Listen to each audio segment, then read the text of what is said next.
প্রিয় ভিউয়ার্স শখের রাজা শেখ আমরের পক্ষ থেকে সকলকেই লাল গোলাপ শুভেচ্ছা জানিয়ে আজকে সন্ধ্যার একটি নতুন ভিডিও আপনাদের সামনে তুলে ধরছি। আজকের আলোচ্য বিষয় থাকবে 7 দিনের দিনে আমি কি ড্রপ দিয়ে থাকি, অর্থাৎ 2 মাস পর্যন্ত বাচ্চার পরিচর্যা বিষয়ে বা কি ঔষধ বা ড্রপ দিয়ে থাকি আর কি খাবার দিয়ে থাকি সে বিষয় নিয়ে আপনাদের সাথে আলোচনা করব। যাই হোক প্রিয় ভিউয়ার্স, যারা দেশে বিদেশে এবং কাছে এবং দূরে থেকে যে সকল ভাই বোন বন্ধুরা আমার ভিডিওর সাথে সম্পৃক্ত আছেন তাদেরকে প্রীতি ও শুভেচ্ছা জানিয়ে আজকের আলোচ্য বিষয় শেয়ার করছি। প্রিয় ভিউয়ার্স, একটা সুখবর আপনাদের সাথে আজকে জানাতে হয়। সুখবরটা হচ্ছে আমি আজকে আরও 4টা হাঁস বসিয়েছি। এই যে এই কাঁচা যেটা বসিয়েছি 12টা ডিম দিয়ে, এইটা হইল 10টা ডিম দিয়ে, আর এইখানে 10টা ডিম, আর এইখানে আরও 10টা, অর্থাৎ 4টা হাঁস 42টা ডিম দিয়ে বসিয়েছি। আর এখানে আমি হাঁস কিন্তু সবগুলি দেখাইতেছি বসছে বা উমে আছে। এই যে এখানে আরও আছে, আমার পিছনে আরও আছে, জায়গা স্বল্পতার কারণে দেখাইতে পারতেছি না। এই যে আবার এই যে এইখান থেকে শুরু, এই যে যাইতেছে, সবগুলি হাঁসই আছে। এখন আমার এখানে 35টা হাঁস আছে বসা, আজকের 4টা সহ। আগে 31টা ছিল, আজকে 4টা সহ 35টা। কালকে মনে হয় যে আপনাদের দোয়ায় আরও আমি 6টা বসাইতে পারবো। যাই হোক প্রিয় ভিউয়ার্স, আমি কিন্তু রাজহাঁসের বাচ্চা প্রাকৃতিকভাবে অর্থাৎ রাজহাঁস দ্বারাই ফুটিয়ে থাকি, এতে কোনো সন্দেহ নাই। আপনারা চিত্র দেখেই বুঝতে পারতেছেন বা ভিডিও দেখে। বাচ্চা বের হওয়ার পরেই আমি মিনিমাম সময় 24 ঘন্টা উমের নিচে রাখি, অর্থাৎ হাঁসের নিচে রাখি। আর 24 ঘন্টা রাখার কারণটা হচ্ছে এদের নাভিটা প্রথমত কাঁচা থাকে, তাই শুকানোর জন্যই আমি 24 ঘন্টা উমে রাখি। এতে করে এদের নাভিটা শক্ত হয়, ভালো থাকে, সুন্দর থাকে এবং রোগ প্রতিরোধ ক্ষমতা বৃদ্ধি পায়। 24 ঘন্টা উমে রাখার পরে আমি বাচ্চাগুলিকে একটা ছোট্ট বোর্ডিং ঘর তৈরি করেছি কাঁথার মধ্যে, ওইখানে রাখি। প্রথম দিন কোনো খাবার দেই না। দ্বিতীয় দিন লাইসিবিটের পানি আর মুড়ি ভিজিয়ে দিয়ে থাকি, খুব নরম করে, পানি ছাড়া, অত ভিজা মুড়িটা এসে টুকরিয়ে টুকরিয়ে একটু একটু করে খাবে।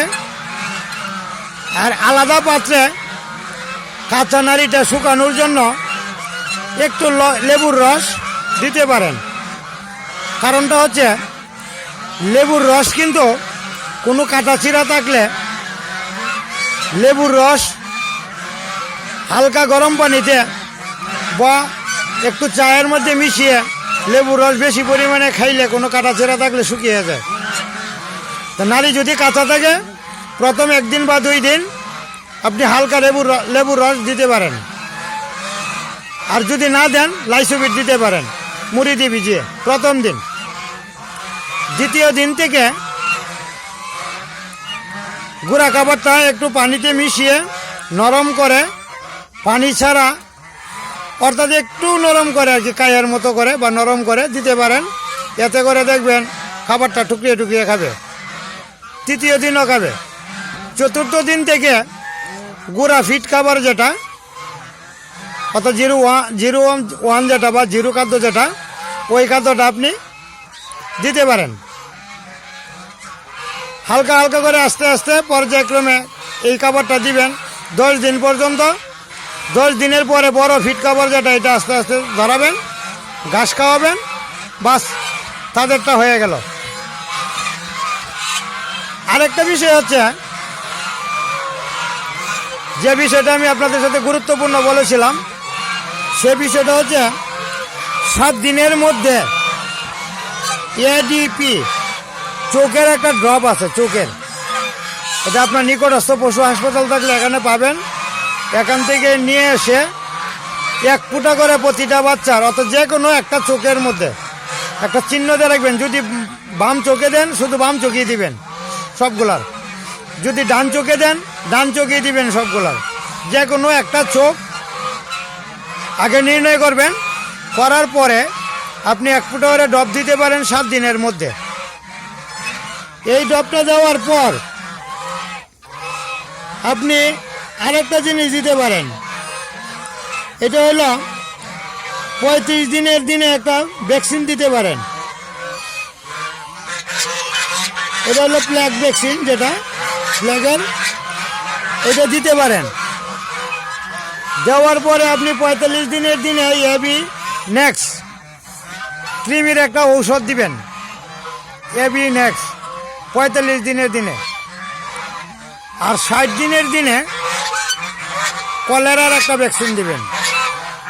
এই 60 দিনের কোর্স কমপ্লিট হওয়ার পর আপনার হাঁস সম্পূর্ণ নিরাপদে থাকবে, এটা আমার বিশ্বাস।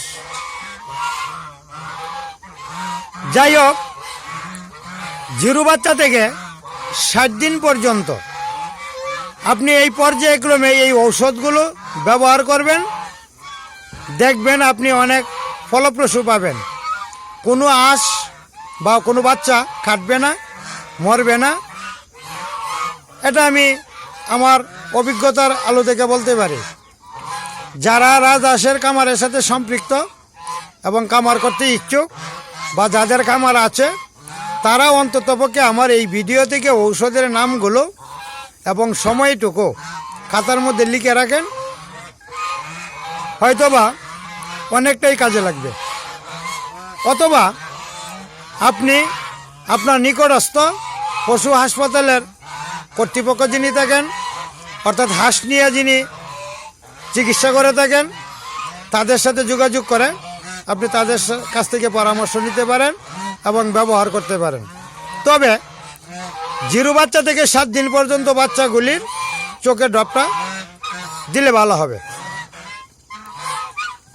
আমার অভিজ্ঞতার আলো থেকে বলছি, আপনারা যদি কোনো সময় কোনো বাচ্চা ক্রয় করেন, বাজার থেকে অবশ্যই ক্রয় করবেন না, কারণ এর মৃত্যুর হার অনিশ্চিত,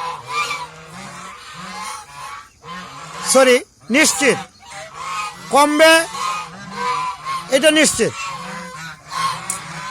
তাহলে খামার থেকে নেওয়া মানে আপনি হাঁস কোনো রোগাক্রান্ত হবে না, এটা আমি বলতে পারি, বাকিটা জানি না। আর বাজারের হাঁসগুলা অনেক সময় কোন দিন ফুটে, কখন ফুটে, তাপ পাইছে কিনা, পরিপূর্ণ যত্ন পাইছে কিনা, ভ্যাকসিন পাইছে কিনা, এইগুলো নিয়ে একটু সন্দেহ থাকে।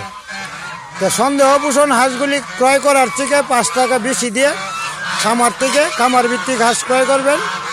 5 টাকা বেশি হলেও আপনার ভালো হবে। আর প্রাকৃতিক নিয়মে যে বাচ্চাগুলি ফুটে থাকে, এই বাচ্চাগুলি সবচেয়ে ভালো হবে।